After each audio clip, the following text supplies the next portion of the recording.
Poolaeg oli nende poolt vaadatuna teine pool meie poolt vaadatuna plussis.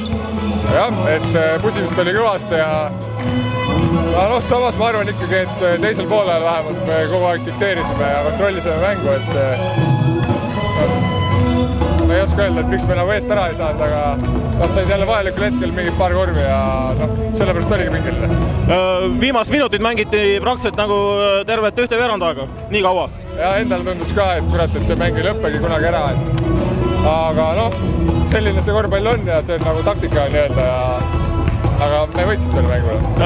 CJ tegi nüüd jällegi järjekordselt hea mängu, hakkab juba meeskonda sulanduma. Absoluutselt, et nagu vaimult on ta juba ammu sulandunud, et nüüd lihtsalt saab nagu selle Euroopa mängu ka selgeks ja ei väga, mina isiklikult olen väga rahul, et ta nagu meie meeskond. Olgu, Rakvere eile kaotas, see võib teoreetiliselt kindlustada meie 3. koha. Meie täna võitsime. No kõige kindlamalt kindlustab 3. koha see, kui me kõik ülejäänud mängud ka võidame. Ma mõtlen just põhiturniiril. Jah, ma mõtlen ka. Just, olgu, aitäh Janar ja kohtume juba järgmine laupäev Rakverel siin. Aitäh!